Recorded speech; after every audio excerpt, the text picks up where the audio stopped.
Good morning and happy new year, everyone. Today is January 1st, and of course, this is Elliott with Touchstone Financial Education. I wanted to kick the year off with a bang, but before we do, let's take care of a little bit of business and look back through 2024. You guys can catch up with us at touchstonefinancialeducation.com. I can also be found on LinkedIn under Elliott Cox, and I like seeing all those faces the last couple of years. It's really interesting to see what people do who listen to us, as well as where you guys live. So please keep that up. We truly appreciate it. We love put these things out for you guys. Now on to 2024. What a great year, you guys. I mean, the average rate of return of the market, the S&P 500 in particular, is about 8 to 10% per year. And we came in on the spiders or SPY at almost 25%. The last week or so, we saw the markets pull back. Yeah, that's okay, but you can't sneeze at 25%. Same thing with the NASDAQ 100 or the triple Qs at about 26%. I think had the year ended a week and a half earlier or so, we would be north of 30% on the NASDAQ. But again, almost 25 and over 26% respectively. Not a bad year. Even the Dow Jones Industrial Average came in at over 13% for 2024, which is above that moderate growth metric, the S&P 500, again, 8 to 10% per year.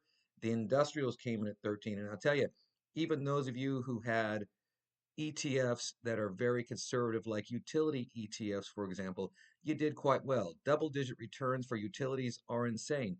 But here's the thing, it's going to continue into 2025.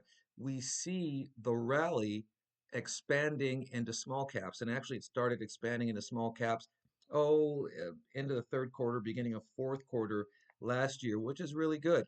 Now, I don't watch a whole lot of small caps, but I do have some interests that I'd like to share with you in just a second. But before I do, let's talk about some of the stocks that I liked for 2024.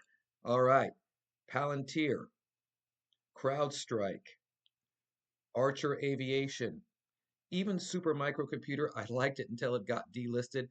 I hope they are going to fix their accounting issues because I think their product is strong as it relates to or works with the NVIDIA chips. So let's not count them out quite yet.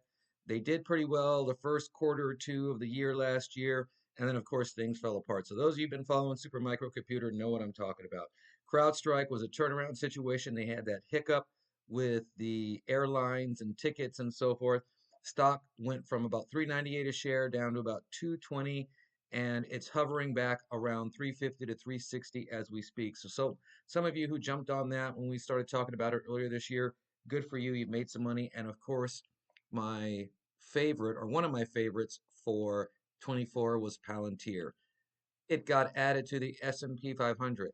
It got added to the NASDAQ 100 here on December 23rd. And for those of you that are beginning investors, what that means is all those funds that are S&P 500 funds has to add this particular stock to its index to hold true to being an index fund.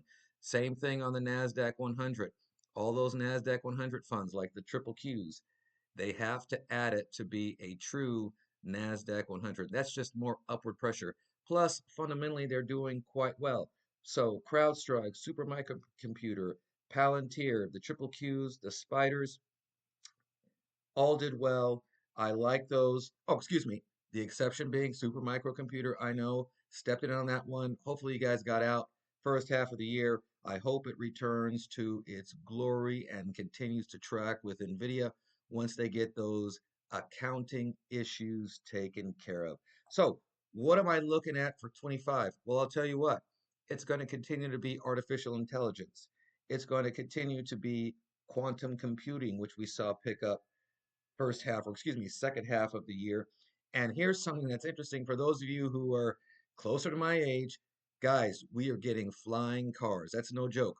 Flying cars. So companies like Joby and Archer Aviation are going through the process of getting approval from the FAA to let these eVTOLs, or however you pronounce it, fly around the country. And I'll tell you, Archer Aviation has already started a school for pilots. Now, some of these taxis will be self-driving, of course. Some of them will have pilots, but it looks like the FAA is in the process of recognizing and approving these types of vehicles to help solve traffic problems in and around our urban areas. So finally, for those of us who watched the Jetsons growing up, we're getting those flying cars. And please watch those stocks. There's again, Archer Aviation and Joby in particular have kind of stood out, and their performance was well over 100% for each of those positions, respectively, last year.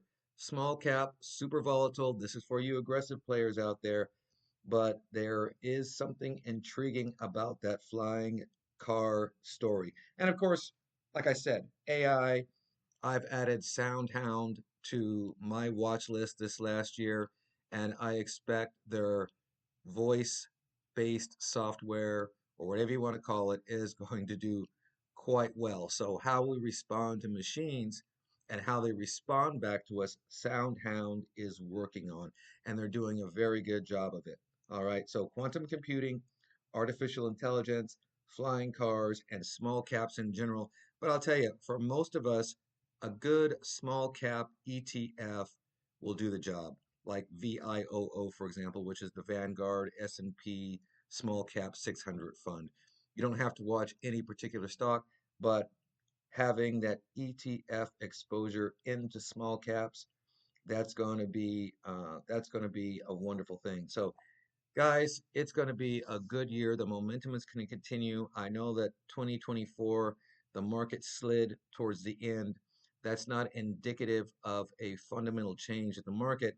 That's just some good old-fashioned profit taking, which was smart. So I hope you guys are prudent in taking profits when necessary. I hope you performance match the market. For those of you that are aggressive, you got better than average performance next year. This will be a great year. Will it equal 2024? Don't know, but it's shaping up to be a good year. The fundamentals of the economy are square, meaning we are on track with what the Fed expects about interest rates, or excuse me, inflation coming down, and interest rate reductions will reflect that activity from the Feds. Interestingly enough, though, mortgage rates haven't come down yet, and we don't know when that's going to happen. So a 30-year fix is still above 7%. So for those of you who are looking to buy a home, you just kind of have to bite the bullet, or you wait until hopefully, knock on wood, later this year, those mortgage rates come down. Also, if you're looking to refi, if you just bought a home. So thanks for listening, guys. Thank you for following and tracking us for the last couple of years. Talk to you guys soon. Once again, this is Elliott with Touchstone Financial Education, and you'll hear from me in probably about a week. And once again, Happy New Year.